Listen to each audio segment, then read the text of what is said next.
Do you want to rank up in 2025 but struggle to win your ranked games? If so, there's a good chance you might not be using the right agents to climb. Hey guys, it's Konpeki here, and I'm a Radiant coach who has helped thousands of students climb the ranked ladder inside the Immortal roadmap program. In today's video, I'll cover the best agents to play in ranked for each role in 2025. That way, you can have more success in game and climb the ladder more easily. All of these picks that I'm about to share are based on a combination of data, my experience, as well as what we see inside our coaching program. So without further ado, let's dive right in. The duelist meta has shifted more than any other role this past year. In 2024, Neon reigned supreme, with ISO coming in as a close second. I think we've all dealt with the menace of her double side and ISO's free shield, so I won't dwell on that. Instead, let's focus on the recent nerfs and what they mean for the best duelists to climb with. The Neon nerf is significant because her double side is gone and her ultimate duration is much lower. However, her sliding accuracy is still extreme, and she still has the best movement in the game, so we can't rule her out for 2025. The same holds true for ISO. He remains a monster as a secondary duelist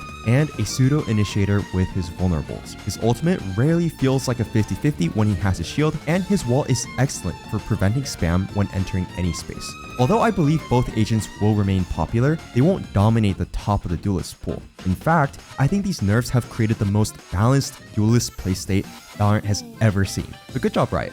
So then, what does that mean for this year? Well, simply said, the best duelists for 2025 are Jett, Raze, and ISO. While all duelists have fairly balanced kits for taking fights, making space, and overwhelming the enemy, meaning they're all great picks when you want to carry games, some of them are simply better than others. These three agents stand out because they excel at creating space and supporting teammates in various ways. Each of them also has a high impact ultimate that doesn't require much thought to extract value. They offer some of the easiest kits to learn, provide great utility for fragging, and will tilt fewer teammates when you lock them in rank. Now, for some quick tips for each of these duelists. For Jett, if you haven't done this already, adjust your updraft keybinds so you automatically jump when you updraft. You actually go higher if you jump at the same time, so binding these two actions together will let you updraft higher with no issues. For Raze, stop automatically using both satchels to enter sites on the attacking side. Instead, use just one satchel to engage and the other for combat. It's easy to overlook how much crowd control Raze's satchels provide,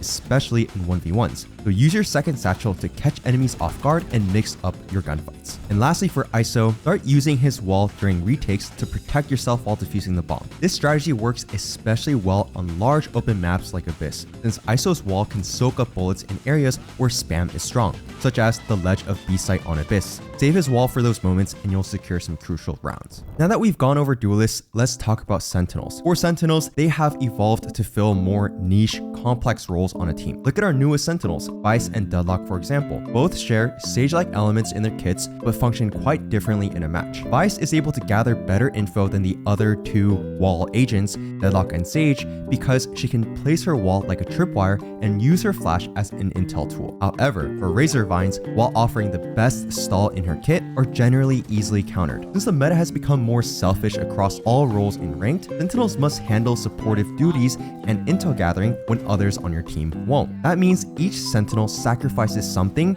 in its kit to fill a specific niche. To simplify your ranked climb, I've identified the Sentinels with the best overall kit balance for the new 2025 map pool. So who are the top Sentinels for climbing from best to worst? That would be Killjoy, Cypher, and Vice. In truth, Sentinels in general have found incredible value in ranked, boasting some of the most balanced win rates of any class. Out of all the Sentinels, only one Sentinel has a negative win rate, which is Chamber, surprisingly enough. Nevertheless, Killjoy and Cypher remain near the top because they deliver an excellent balance of information, support, and aggression. Meanwhile, Vice is climbing towards a top spot. She had a weak release in 2024, but heading into 2025, big changes to slow mechanics, especially those that stop dashes and slides, have turned her wall flash combo into a serious threat. Vice's value has skyrocketed, and I suspect we'll all be surprised by her position in the meta at the start of 2025. If you compare Vice to the established Sentinels, She's most similar to Cypher, with noticeable initiator tendencies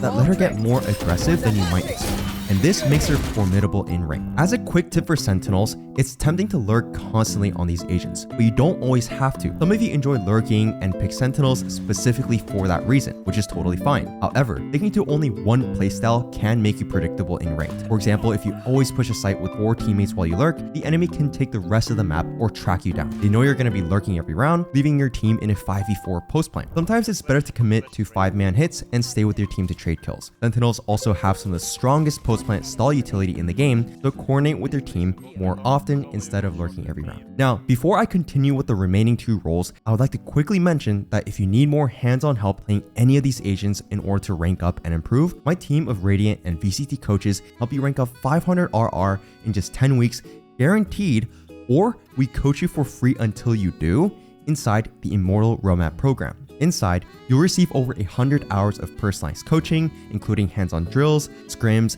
and one-on-one sessions to ensure you learn everything you need to hit Immortal Plus. So if you're serious about putting in the work with world-class coaches, click the link in the description below to book a free call with me or one of our coaches to see if we'd be a good fit. Now, let's get back to the video. As far as roles go, initiators have some of the toughest jobs in the game. They have to memorize lineups, scale with their duelists, and play heavily around big game ideas like rotations and timings to get their utility in the right spots at the right times. This easy to learn but difficult to master role creates some of the most drastic extremes in terms of agents though. So actually, breaking down what to climb with was fairly easy. For our best picks going into 2025, we have Sova, Fade, and Gekko. Sova and Fade have always been great as solo initiators because they gather the best amount of information out of all the agents in the game. Meanwhile, Gekko is a relatively new kid on the block, but he's been increasingly dominant as well. If your goal is to climb quickly, it's definitely worth learning the interesting intricacies of Gekko's various buddies. For the quick tips, really try to use your regenerating utility thoughtfully on initiators. Of course, it's obvious that regenerating utility regenerates, so using it on cooldown means you get more uses. However,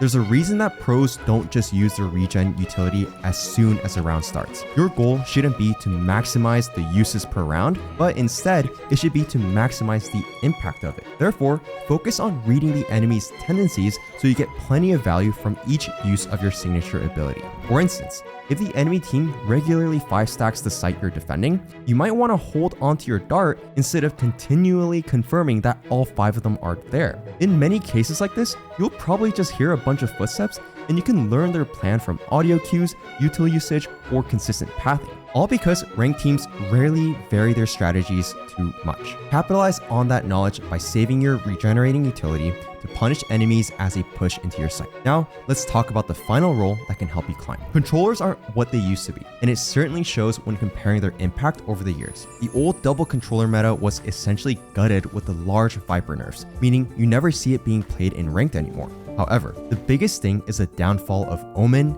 Astra, and Brimstone that needs to be studied. That's because, to put it simply, Clove has dominated the ranked queues ever since their release, as they quickly became a staple pick in almost every composition across every rank. Clove has a great heal with Pick Me Up, they have a decay that acts more like a nuke than a bomb, and their smokes can come from the grave, even if it has a limited range. And finally, a Sage Res on demand to get back into a round.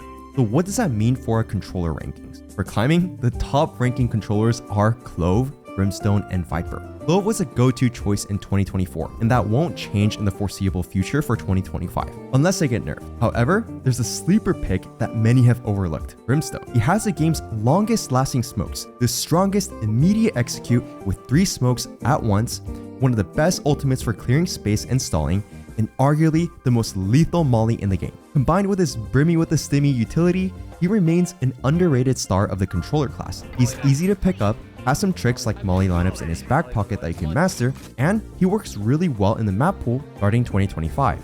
As far as quick tips, you might be surprised to hear this, but not enough of you are buying shotguns on controllers. Wait a second, is a Radiant recommending buying shotguns? Yes, I am, but not in the way you may think. One of the most understated tools in Valorant has to be the shorty, and on controllers, this might be the best weapon you can buy for high impact in rounds. If you like to play close, around, or inside your smokes, you can easily find kills with the shorty. You could also find insane value out of the Bucky or Judge depending on the round, but try to avoid only buying shotguns. Do it more on ecos or for your bonus rounds so you aren't stuck using Fortnite one pump strats when you prefer to have a rifle. That's it for this video. Thanks for watching.